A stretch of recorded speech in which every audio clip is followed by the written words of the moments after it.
Coming up, Nicole Mann is making history from 20 miles above planet Earth. News from the Northwest through ICT's _ partnership, and we learn more from Alaska's largest gathering of natives in the state. I am Aaliyah Chavez. Join us for those interviews plus headlines from the ICT Newscast.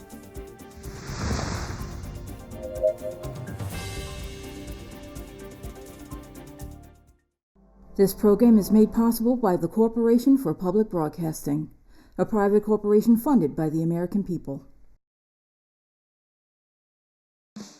The Walter Cronkite School of Journalism and Mass Communication at Arizona State University is a proud supporter of Indian Country Today.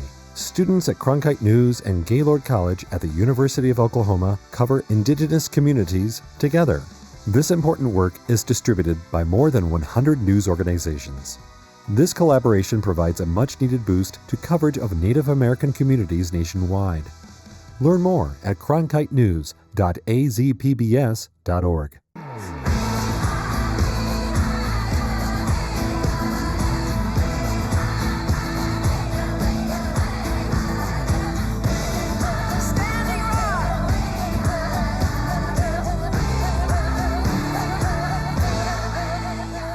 This is the ICT Newscast with Aaliyah Chavez. Amadawa Hopa, thank you for joining us. We start in Arizona, where a new law could suppress the native vote. Arizona's Proposition 309 would make it more difficult for Indigenous people. According to current law, a voter who wants to cast a ballot in person must either provide a photo ID or two other kinds of identification without a photo. Many native voters use a tribal ID, but many of those IDs don't have photos. Under Prop 309, the alternative to photo ID for in-person voting would no longer be an option. There are already many problems reported for Native people to access the ballot box. Some of those issues include reservations without street addresses, long commutes, and language barriers. The proposition will be on the ballot for those in Arizona on Tuesday, November 8th.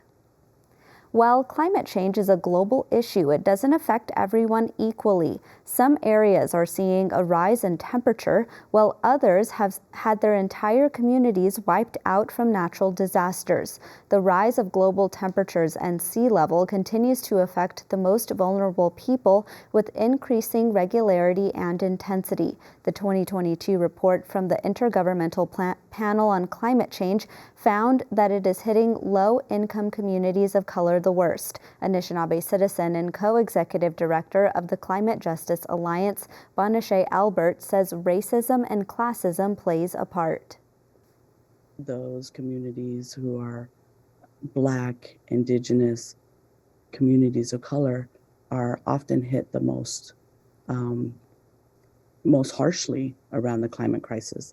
And that's because there are systems of income, class, race that are always in play.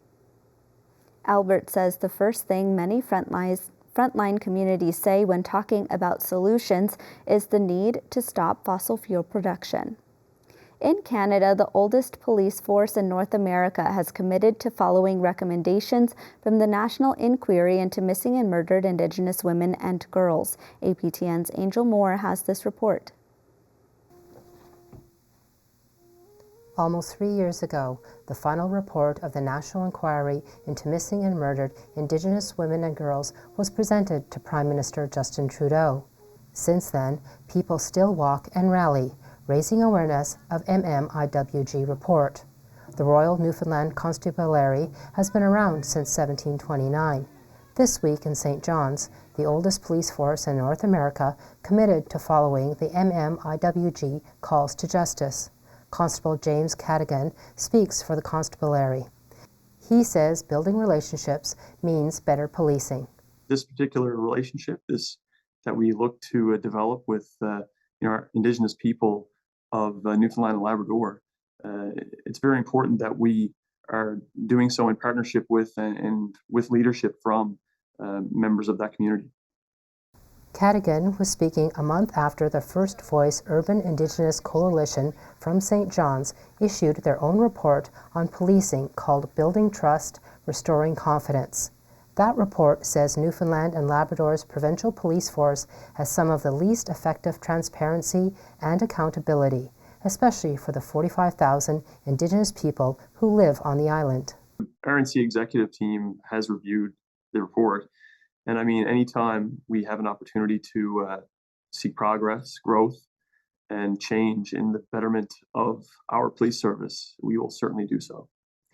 Building Trust, Restoring Confidence has 26 recommendations, including one for a civilian oversight board with Indigenous representation, and it echoes the implementation of the MMIWG's calls for justice. After a private meeting with RNC in St. John's this week, First Voice Coalition's Justin Campbell is optimistic. We are encouraged by that announcement because only a short time ago, there wasn't even a conversation happening between First Voice and the RNC in terms of systemic racism, much less how we start to solve that problem here in St. John's and across the province. First Voice has agreed to help the RNC improve their accountability. Angel Moore, APTN National News, Jabukduk, known as Halifax. Well, we end our headlines today by wishing you a happy Halloween. Team ICT held a virtual party on Friday and even dressed up for it. That was such a fun occasion. We'll be right back.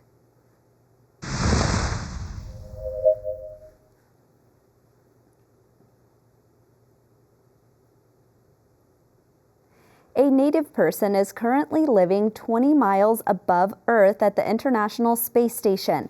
NASA astronaut Nicole Mann made history in early October as the first Native American woman in space. She was interviewed by Native media while aboard the ISS recently. Mann started by describing what goes through her mind when she looks at Mother Earth.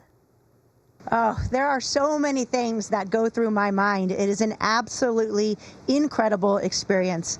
I thought about it a lot before launch and wondered what it was going to feel like. And it's difficult to explain because the emotions are absolutely overwhelming. It is an incredible scene of color, of clouds and land. And it's difficult not to stay in the cupola all day and just see our planet Earth and how beautiful she is and how delicate and fragile she is against the blackest of black that I've ever seen, space in the background. This is a question from Hawaii News Now. You're the first Indigenous woman from NASA to go into space. So what's your message to Indigenous girls and boys who dream of going into space exploration one day? My message is to definitely stay committed and stay disciplined to your passions in life. So if that's school, for me, I loved math and science. Getting a good education is going to help open doors for you in the future. And if you have dreams and aspirations of going to space or working in space or doing something else, know that those dreams are achievable. You will stumble along the way, and that's okay, but stick with it, and you can achieve those dreams. And here's a question from KYBU Round Valley Community Radio. They actually gathered questions from Round Valley High School students who, like you, are tribal members. And I'm going to list all the questions from the students at once.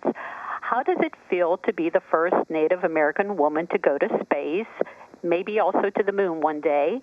Can you see constellations from space? And if so, what do they look like? And lastly, does time seem to go faster or slower in space? I feel very proud to be on board the space station and certainly to represent Native Americans and Indigenous people on board.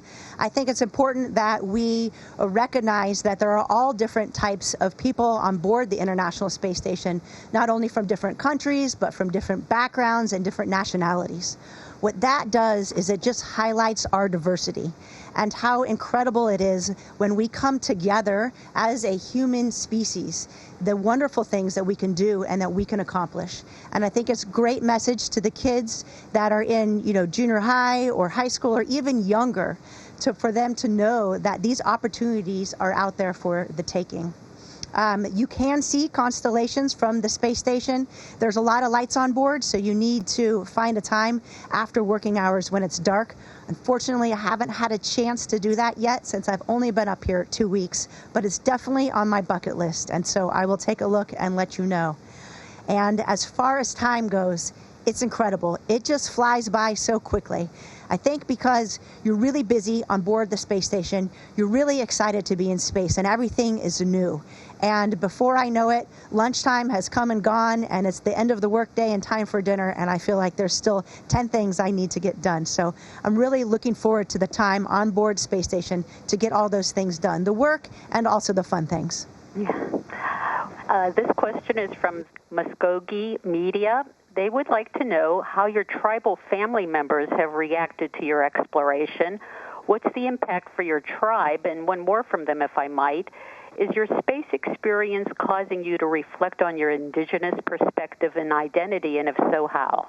I think the response has been overwhelming, and it's so incredible. I've received a lot of letters. I know there was a lot of information like on a Facebook group put out. There were some boards at NASA with people that have indigenous background or that are natives that have come together and that have followed on the mission because they heard that a Native American is going to space, and that has excited them. I think that's great. It's good for the community, hopefully inspires young children, and hopefully it allows them to open up their mind and see the incredible things that we're doing on board space station. I think it's so important to get that messaging out to the youth, and I think this really helps by highlighting this mission. It definitely helps reach some youth that aren't necessarily always engaged in space exploration.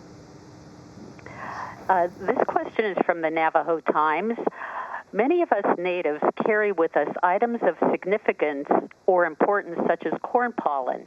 Did you take any source for strength? Also, did you receive a blessing before you left Earth, and did you say a prayer after your arrival at the International Space Station? I've received lots of blessings and prayers from my family and lots of strength. The only personal thing that I brought along those lines is a dream catcher from my mother, and that's something that I've always held dear as a child. I know it helped me through some tough times as a child when I would have a hard time going back to sleep. And so I think that the strength I find in that is a gift from my mother. It's the strength to know that I have the support of my family and community back home, and that when things are difficult or things are getting hard or I'm getting burnt out or frustrated, that strength is something that I will draw on to continue towards a successful mission. I don't suppose you have your dream catcher handy that you could show us on camera right now, do you? I do. I keep it in my crew quarters, but I knew that you were going to ask, Marcia, so I brought it out. It's a very small one because space is limited on the International Space Station, but it's pretty amazing in microgravity because it just floats and the feathers kind of go every which way. And so I have that in my crew quarters every night, to remind me of my family and my community. That was NASA astronaut Nicole Mann. We'll be right back.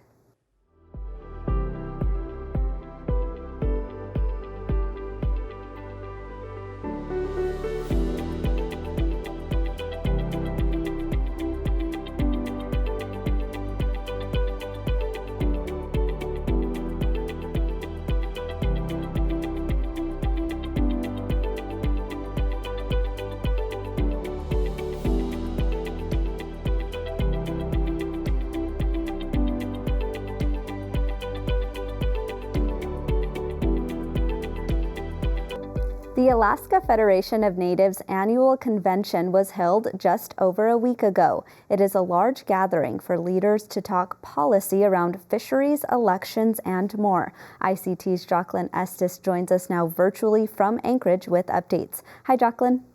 Hi, good to see you. So what were the big takeaways of AFN this year?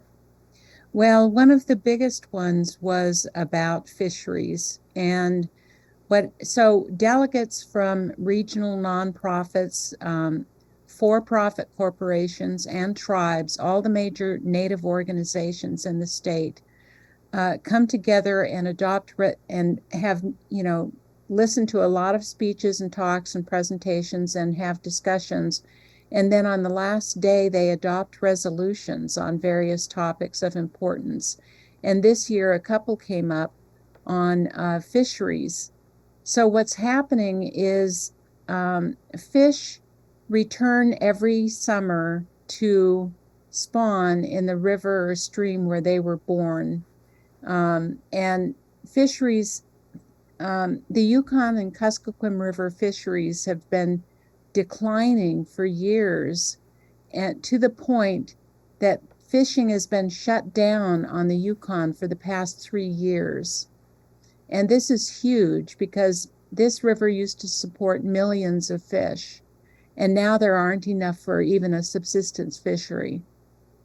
We also have a treaty with Canada in which we promise to allow so much escapement up to the headwaters of the Yukon in Canada, and we haven't been meeting those escapement goals. And the escapement goals are set to allow enough fish to spawn to sustain the population. So this resolution was to stop the intercept of fisheries of fish returning to spawn as they go through the Aleutian Islands. And it's an area called Area M. So the Yukon Kuskokwim folks made a strong argument. I mean, it's very sad, really, that not only are they not getting the food that they need, but children aren't learning how to go to fish camp and fish and put up fish.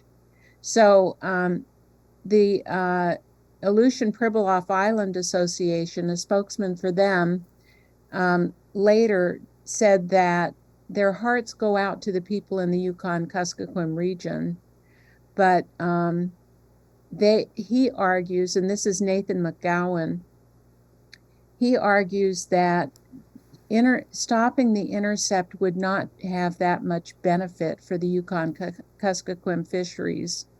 And he says the problem is much larger than that. And it's basically habitat and high seas fisheries outside in international waters. So there was quite a floor debate about the issue there. Jacqueline, as you were describing that, of course, that is extremely, hard to hear about these fish. I want to switch gears and actually talk about the atmosphere of AFN this year. What was it like for people, to be back in person? Oh, people loved it. I mean, we're social creatures, and I think we need that interaction. I mean, I think I read somewhere that if people are given the opportunity, they'll cluster in groups in doorways. Doesn't it always seem like that when you're trying to make your way through a crowd, that you can't get past a group that's standing and having a great conversation right in front of the doorway? And I think it's the actual physical mingling, but it's also seeing people that you don't see for years, that you only see at AFN because, they're from a village and you don't get out to that village very often, that sort of thing.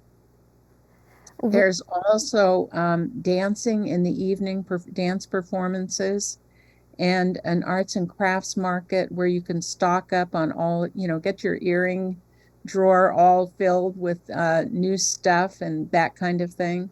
So it's really a beautiful, wonderful occasion, full of a lot of joy.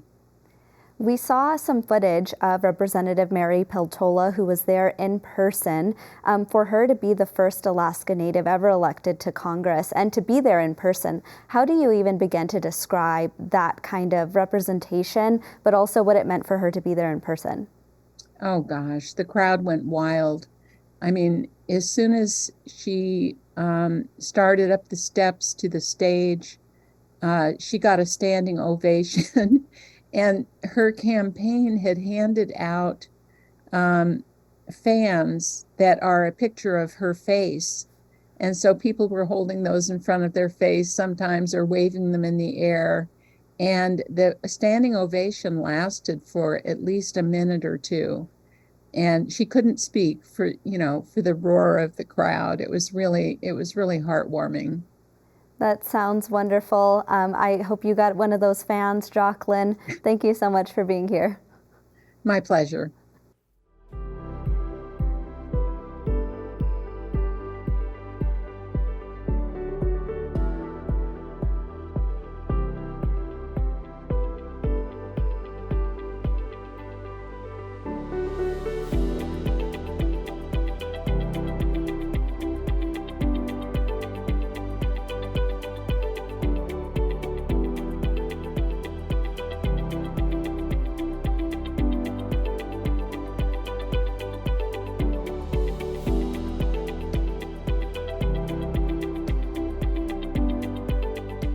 Report for America supports journalists all over the country. One of these reporters works for Underscore, which is a partner of ICT. Jarrett Work is a multimedia journalist with experience in digital news, audio reporting, documentary, film, and photojournalism. Hi, Jarrett. Hey, how's it going? It's going well. We're so excited that you're here. I want to jump right in here because one of the stories that you covered recently was about a prison powwow. Tell us what it was like to be there. Yeah, it was such a cool experience to be there and just to see everybody. You know, a lot of those inmates hadn't seen their family in years, and this was the first powwow that they've had since before the pandemic. So it was just nothing but smiles, love, and like happiness, and that was so good to see. One of the inmates, he hadn't seen his mom in 10 years, and that was the first time that they were reunited. And just sat together the whole time, just laughing, visiting. And he made this beautiful medallion for her, and it was just like such a great experience to be able to document that, but also just to, be in community with everybody. Jarrett, in this kind of reporting, maybe talk about the kinds of details that you wanted to capture in your reporting. One of the details that I remember is that a lot of these inmates were able to make gifts for their family, and I thought that that was something that I had never heard of, but maybe talk about that in your reporting. Yeah, there were handmade boxes for fans. There was drums that they had painted, and there was just tons and tons of different beadworks that they had all made. And this was like some of the best beadwork that I'd seen in such a long time. Their lines were precise, like it was just really beautiful artwork. And Karina, my managing editor, and we were there, and we were sitting there having dinner with everybody, and two of the inmates made sure that we walked away with gifts too. So that was really cool to see. I got a quilt. It's really cool. I keep it in my car just in case I ever need it. So yeah, it was great. Maybe talk about how this powwow compared to others. I know that you've been to one or many in your whole lifetime, but maybe talk about how having a powwow at a prison was maybe the same or different from other powwows that you've been to. Yeah, it was pretty much the same. There was grand entry, there was tiny tots all the way up to the golden age. But the thing that was a little, different was that the whole powwow was surrounded by barbed wire, and there were guards, police officers standing in the background. But overall, it was, just like any other powwow. People were there just to dance and sing and have fun and be with each other. And that's what was really great to see, is just these inmates who had this time to really just be people, and just be together and having fun. In your reporting with Underscore News, tell us what other kinds of stories you've covered recently and maybe what your favorites have been. Yeah, so one of my favorites that I've covered was a profile piece on an incredible young athlete named Katuvin Stevens. He retraced his great grandfather's escape from the Stewart Indian boarding school, and this was the second annual run this year. The first run, they ran away from the Stewart Indian boarding school back to the reservation, and this year they ran from the reservation back to the school, and they brought offerings, and um, it was just really great to see. And then Ku's story outside of that is just really, really inspiring. He comes from a super small reservation in northeastern Nevada, and he worked his butt off to become, the fastest kid in the state. And through all of these different obstacles and all of these other things, he made his dream come true. And now he's a runner for the University of Oregon, the Ducks. So, and he has Olympic gold aspirations. One of his mentors is Olympic gold medalist Billy Mills, and he plans to beat Billy Mills and become the second gold medalist for the 10,000 meter run. Well, Jarrett, you'll definitely have to cover that story when he, hopefully meets his goal of beating Billy Mills in that record. What else are you working on right now?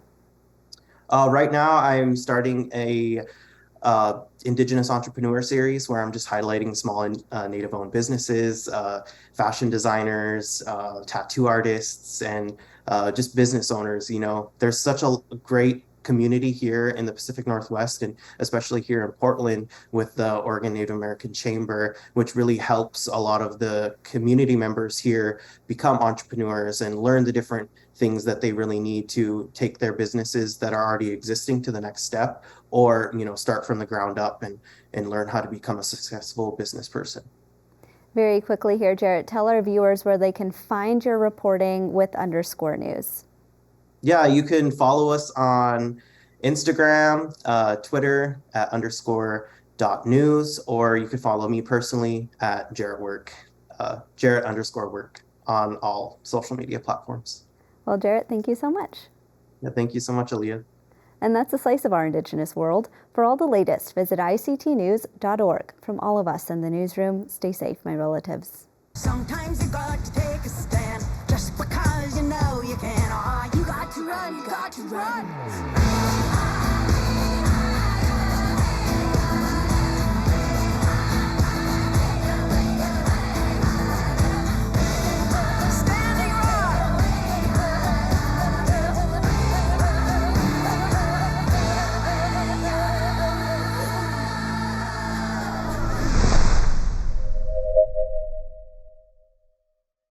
This program is made possible by the Corporation for Public Broadcasting, a private corporation funded by the American people.